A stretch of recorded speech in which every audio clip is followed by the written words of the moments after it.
حضرت خفاف بن ایما کی صاحبزادی بیوہ ہو کے آ گئی، بچے ساتھ تھے، سرے راہ جناب عمر سے ملی اور مل کے کہنے لگی حضور میں اس صحابی کی بیٹی ہوں جنہوں نے احد والے دن اپنے بیٹے کے ساتھ مل کے معاشرہ کیا تھا، بچے میرے یتیم ہو گئے ہیں، میں بیوہ ہوں۔ حضرت فاروق اعظم رضی اللہ تعالیٰ عنہ نے فہرست نہیں مانگی، خرچے کی ڈیٹیل نہیں مانگی، تم آنا فلانے سے ملنا، پرسوں 9 بجے آ جانا دفتر، یہ کوئی بات نہیں کی۔ حضرت عمر غور سے کھڑے، اس بیٹی کی بات سنی، چھم چھم سیدنا فاروق کی آنکھوں سے آنسو گرے، دوڑ کے گھر گئے، ایک اونٹ نکالا، وہاں سے مال غنیمت کا مال کے بھر کے 2 بوریاں، اور بوریوں میں کیا تھا؟ چاندی بھی تھی، نقدی پیسے بھی تھے، کچھ ضرورت کا سامان بھی تھا، غلہ بھی تھا، 2 بوریاں بھر کے اونٹ پہ رکھ کے کھول، لگام اس بیٹی کے ہاتھ میں تھما کے کا پتر سامان بھی تیرا ہے، اونٹ بھی تیرا ہے، اور یہ نہ سمجھنا یہی کچھ تجھے دیا ہے، جب یہ ختم ہوگا تو رب تیرے لیے اور بندوبست فرمائے گا۔ کیا مانا؟ کہ ڈیوٹیاں لگا دی گئی ہیں، ہمیں پتہ ہے یہ سامان کب تک ختم ہو جائے گا، پیسے کب تک ختم ہو جائیں گے، تیرے لیے میں نے نئے حکم بھی جاری کر دیے ہیں۔ ایک شخص نے کہا حضور ایک بیوہ کو آپ نے کچھ زیادہ ہی نہیں دے دیا؟ کہا ایک ہی خاتون کو آپ نے اتنا نہیں دے دیا؟ تو حضرت عمر ناراض ہو گئے، فرمانے لگے تجھے تیری مار ہوئے، میری نظروں میں آج بھی وہ جلوہ موجود ہے جب اس کا باپ اور بھائی میدان احد میں کافروں کے خلاف لڑائی کر رہے تھے، آج تک میری نظر میں موجود ہے، تو کہتا ہے میں نے زیادہ دے دیا۔ عزیز دوستو، عرب شریف کے اندر بے شمار مسائل تھے، بت پرستی، عقیدے کا بگاڑ سب سے بڑا مسئلہ تھا۔ اس کے بعد پھر عورتوں پر ظلم ہے، غلاموں کو بیچا جاتا ہے، لوگ ایک دوسرے کے حقوق غصب کرتے ہیں، ڈھیروں مسائل تھے، اور صدیاں بیت گئیں۔ حضرت عیسیٰ علیہ السلام کے بعد آسمان سے کوئی وحی نہیں آئی، زمین و آسمان کا رابطہ نہیں ہوا، بے شمار مسائل تھے جن پر فوری اصلاح کی ضرورت تھی۔ لیکن جو پہلی وحی آئی ہے نا غار حرا میں، جو صدیوں بعد زمین کا آسمان کا آپس میں پہلا رابطہ ہوا ہے، وہ نہ تو بظاہر عقیدہ توحید پر ہے، نہ عورتوں کے حقوق کی بات کرتی ہے، نہ غلاموں کی بات کرتی ہے۔ جو پہلی وحی نازل ہوئی ہے وہ وحی یہ کہتی ہے کہ اقرأ بسم ربک الذی خلق، پڑھو اپنے رب کے نام سے جس نے پیدا کیا ہے۔ جو پہلی وحی نازل ہوتی ہے وہ یہ کہتی ہے کہ اپنے رب کے نام سے پڑھو۔ معنی کیا ہے؟ کہ پڑھو گے نا اللہ کے نام سے، کتاب و سنت کو پڑھو گے تو عقیدہ توحید بھی ٹھیک ہو جائے گا، عورتوں کے حقوق کی بھی سمجھ آ جائے گی۔ یہ جو سٹیج پہ دوست بیٹھے ہیں انہیں موبائل نہیں چلانا چاہیے، ان کے لیے تو بالکل درست نہیں ہے۔ اللہ سلامت رکھے آپ حضرات کو۔ توجہ تقسیم ہوتی ہے نا، سامنے والے تو آپ کو دیکھتے ہیں، توجہ تقسیم ہوتی ہے، آپ مہربانی فرمائے صرف سنیں، نیچے چلے بیٹھے ہیں ان کا معاملہ ہو رہا ہے۔ بھائیوں، پہلی وحی جو نازل ہوتی ہے وہ علم کی بات کرتی ہے۔ تعلیم اتنی بڑی روشنی ہے جس کی وجہ سے سارے اندھیرے ہی ختم ہو جاتے ہیں۔ بعض اوقات نا اندھیرے زیادہ ہوتے ہیں اور اس اندھیرے کی وجہ سے موذی بھی زیادہ جمع ہو جاتے ہیں۔ کسی کمرے میں اندھیرا ہو تو سانپ بھی آ گیا، بچھو بھی آ گئے، چھپکلیاں بھی آ گئیں۔ اب اگر آپ اندھیرے میں ان سب کو مارنا چاہیں گے تو نہیں مار سکیں گے، ہاتھ نہیں آئیں گے، تکلیف ہوگی۔ ان سارے موذی جانوروں سے بچنے کا بہترین حال یہ ہے کہ کمرے میں اجالا کر دیں۔ آپ کے لائٹ جلاتے ہی بہت سارے جانور تو ویسے ہی بھاگ جائیں گے، مارنے ہی نہیں پڑیں گے۔ تو یاد رکھیے کہ اندھیرا کفر کا ہو، شرک کا ہو، ظلم کا ہو، جبر کا ہو، اس کا علاج کیا ہے کہ علم کا چراغ روشن کر دو۔ علم کی روشنی آپ کو پتہ ہے جو جاہل پیر ہوتا ہے نا، وہ اپنے آستانے پہ مدرسہ نہیں بناتا۔ کیوں؟ کہ جو پرانے وڈیرے ہوتے تھے نا، اللہ ماشاءاللہ سارے نہیں، لیکن جو پرانے وڈیرے ہوتے تھے وہ اپنے گاؤں میں اسکول نہیں بننے دیتے تھے۔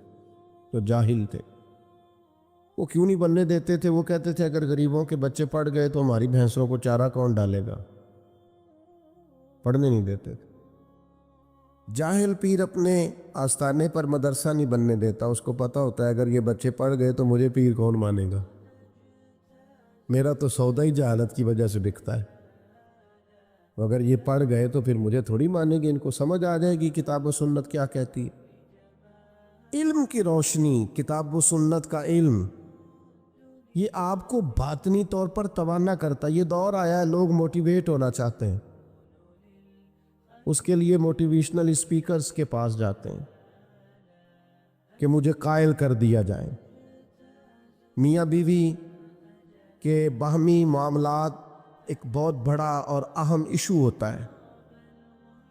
آپ کو پتہ ہے کسی گھر کے اندر گھر بھی کشادہ ہو اور اولاد بھی ہو، ساری نعمتیں موجود ہوں، لیکن میاں بیوی کا پیار نہ ہو، اس گھر میں رہا نہیں جا سکتا۔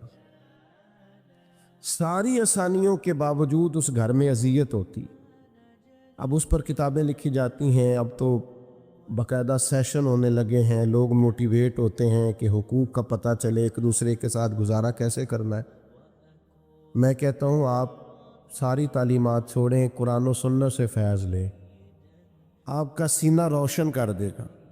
ایک جملہ قرآن مجید کا، ہن لباس لکم وانتم لباس لہن، مرد عورت کا لباس ہے، عورت مرد کا لباس ہے۔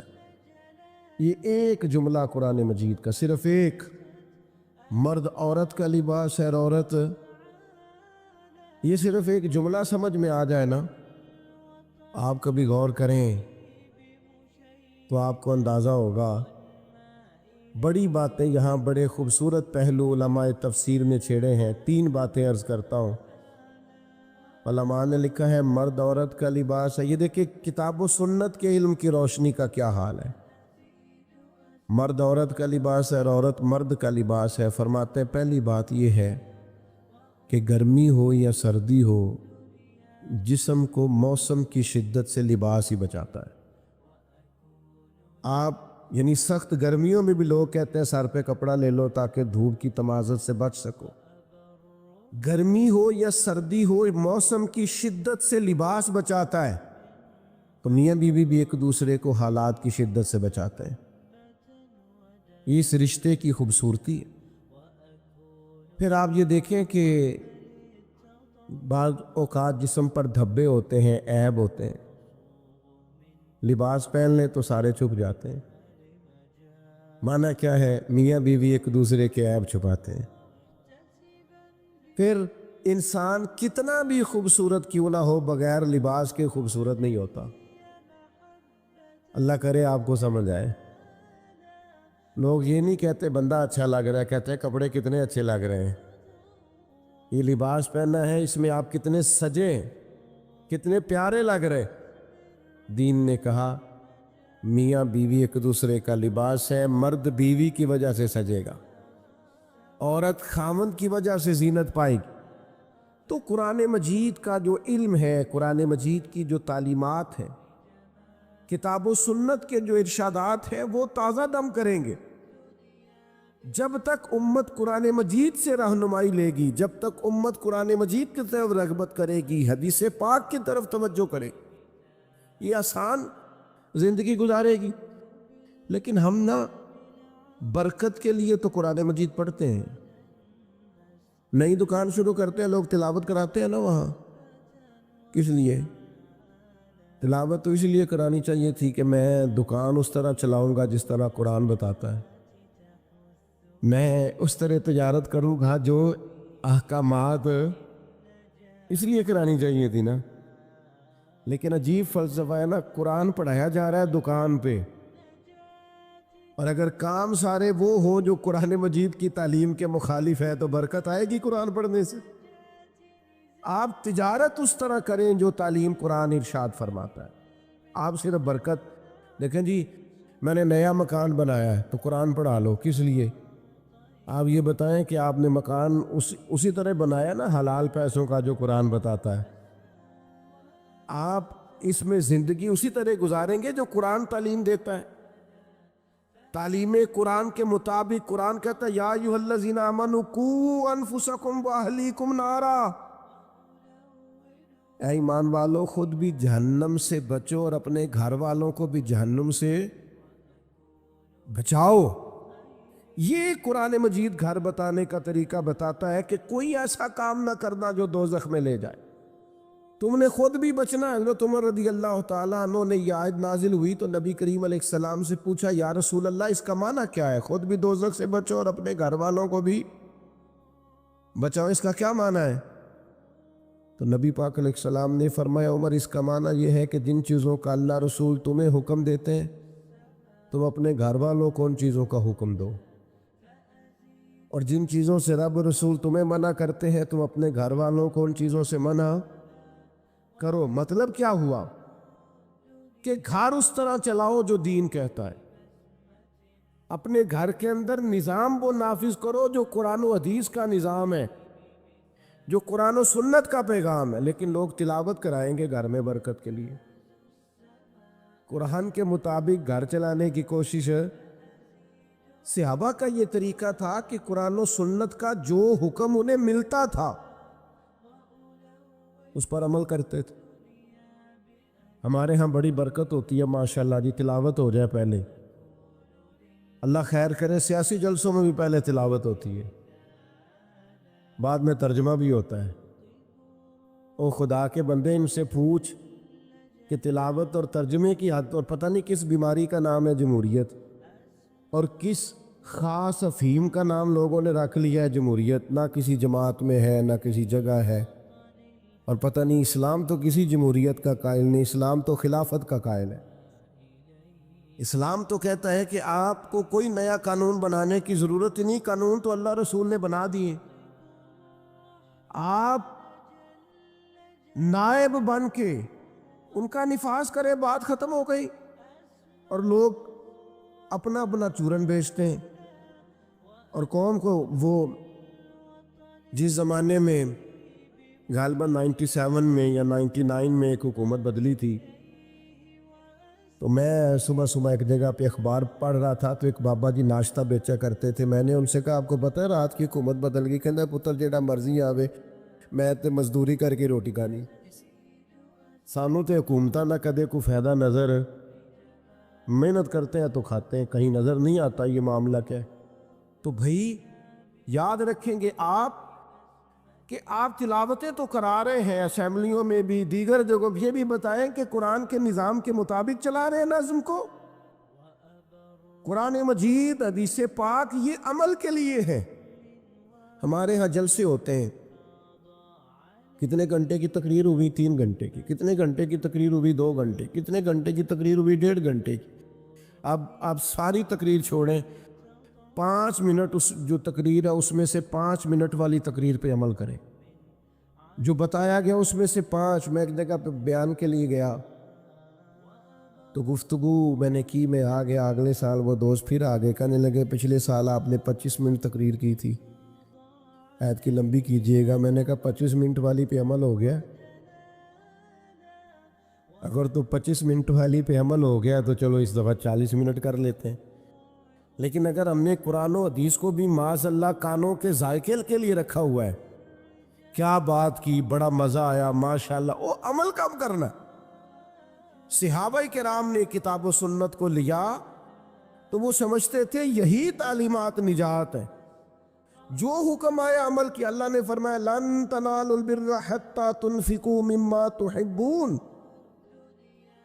تم ہرگز بھلائی کو نہیں پہنچو گے جب تک اپنی پیاری چیز خرچ نہ کرو۔ آیا بل اللہ مولاکم، فرمایا بلکہ اللہ تمہارا مولا ہے، وَهُوَ خَيْرُ النَّاصِرِينَ، اور وہ بہترین مددگار ہے۔ وہ جو رب تمہارا مولا ہے وہ بہترین مددگار ہے۔ اور اگر وہ مدد کرے تمہاری، سورہ آل عمران میں آگے جا کے ارشاد فرمایا اگر اللہ مدد کرے تو پھر تم پر کوئی غالب نہیں آ سکتا، اور اگر وہ تمہاری مدد چھوڑ دے تو پھر کوئی تمہاری مدد کر سکتا؟ کوئی مدد نہیں کر سکتا۔ بدر کی جنگ بھی اور فتح مکہ بھی رمضان المبارک میں ہوا ہے۔ میں دونوں پر غور کر رہا تھا تو ایک نیا مضمون میرے ذہن میں آنے لگا۔ بدر کی جو جنگ ہے اس میں بھی ایک عجیب انقلاب آیا ہے کہ 313 نے 1000 سے مقابلہ کیا، اور جن 1000 سے مقابلہ کیا وہ اسلحے سے لیس تھے، اور یہ جو 313 ہیں ان کے پاس 6 زرہیں، 8 تلواریں، چند گھوڑے، لیکن اللہ نے کامیابی دی تو خود رب نے بیان کیا کس طرح دی، فرمایا وَلَقَدْ نَصَرَكُمُ اللَّهُ بِبَدْرٍ وَأَنْتُمْ أَذِلَّةٌ۔ وہ کامیابی اس طرح ملی ہے کہ رب نے تمہاری مدد کی تھی، تم تو کمزور تھے، اللہ نے بدر میں تمہاری مدد کی، تم جیت گئے۔ وَلَقَدْ نَصَرَكُمُ اللَّهُ بِبَدْرٍ وَأَنْتُمْ أَذِلَّةٌ، اللہ نے بدر میں تمہاری مدد کی، تم تو کمزور تھے۔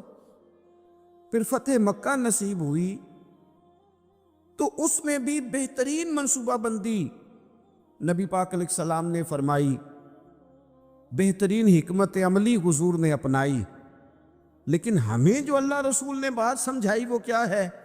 اذا جاء نصر اللہ والفتح، فرمایا جب اللہ کی مدد آئی اور فتح نصیب ہو گئی۔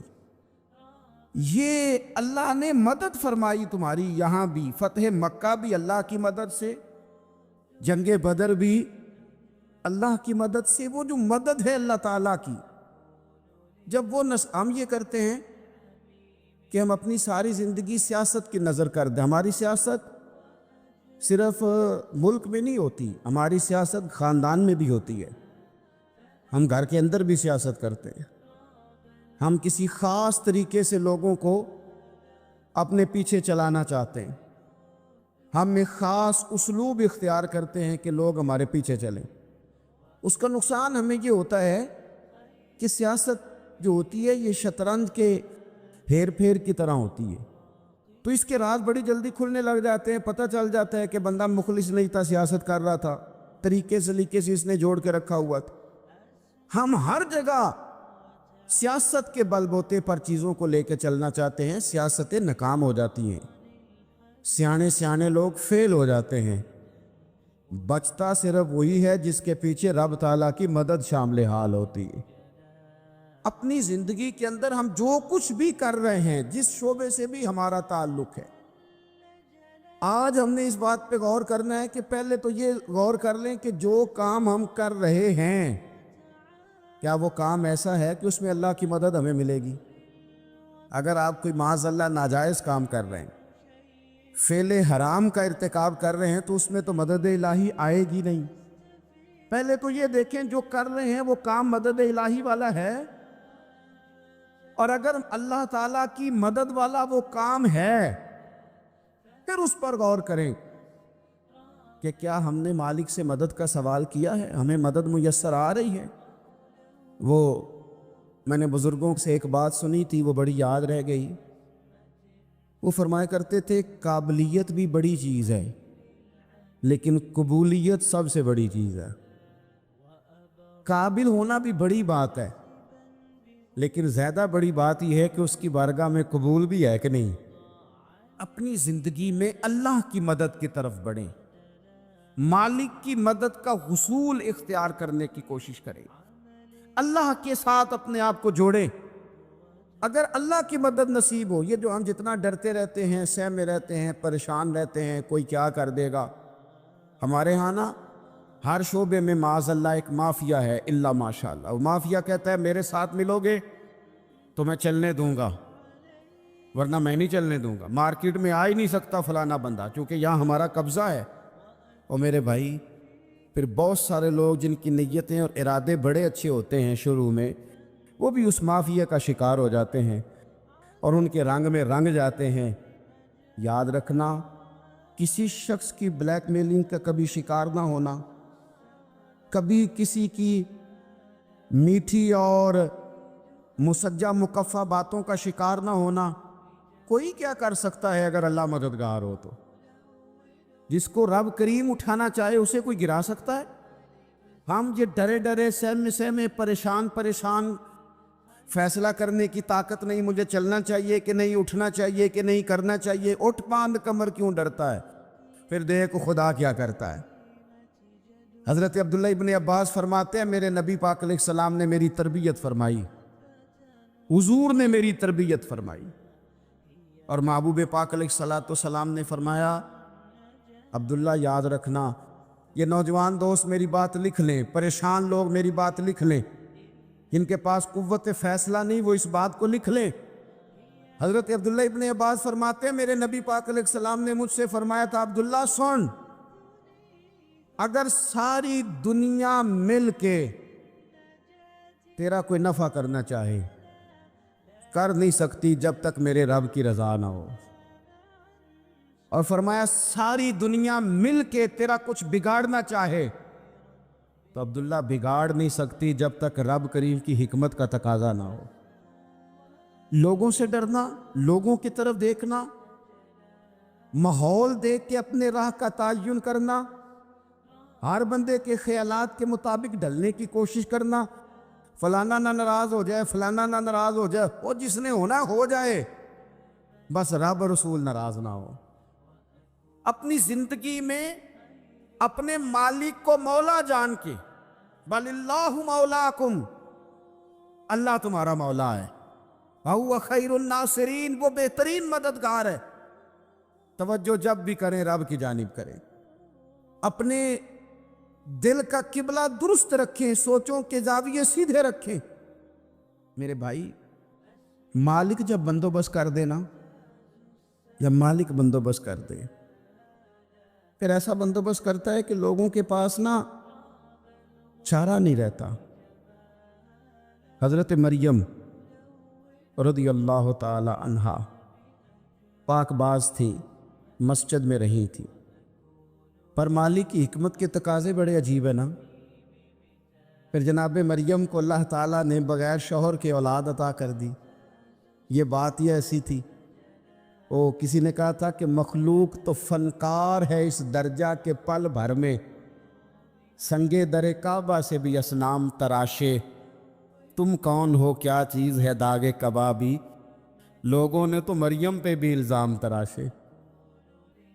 تو لوگوں نے کہا کدھر سے لے آئی بچہ، تیرا باپ تو ایسا نہیں تھا، کہاں سے لے آئی؟ اللہ کرے میں آپ کو سمجھا سکوں، ذرا اپنے آپ کو وہاں کھڑا کریں کہ ایک پاک باز عورت، پاک باپ کی بیٹی، طیب ماں کی بیٹی، اور اللہ کے گھر میں پرورش پانے والی خاتون، ایک وہ وقت اور ایک یہ وقت کہ اس عورت کو کٹہرے میں کھڑا کر کے پوچھا جا رہا ہے کہ معاذ اللہ تیری گود میں بچہ جائز نہیں ہے، کہاں سے لائی ہے؟ اب خود سے صفائیاں بندہ کتنی کو دے، کتنی کو وضاحتیں کرے۔ اور میں نے تو اپنی زندگی میں دیکھا ہے زیادہ وضاحت دینے والے کو بھی لوگ جھوٹا سمجھنے لگ جاتے ہیں، زیادہ وضاحت دینے پر بھی لوگ کمزوری کا اظہار سمجھتے ہیں کہ کمزور پڑ گیا۔ آپ صلح کی کوشش کرتے ہیں، سامنے والا بزدل سمجھ لیتا ہے، زیادہ وضاحتیں بھی کمزور کر دیتی ہیں۔ اب حضرت مریم کو کٹہرے میں کھڑا کر کے کہا بچہ کس کا ہے؟ تو پھر خدا بندوبست جب کرے، اللہ جب مددگار ہو، تو پھر حضرت مریم کی گواہی درختوں سے نہیں دلوائی، اس نے پتوں سے نہیں دلوائی، پھر فرشتے نہیں بھیجے۔ حضرت مریم کہنے لگی مجھ سے نہ پوچھو، وہ جو پنگوڑے میں ہے اسی سے پوچھ لو، ان سے پوچھو نا، وہ کون ہے پوچھ لو، ان سے کر لو سوال۔ انہوں نے کہا پنگوڑے میں چند دنوں کا بچہ یہ جواب دے گا؟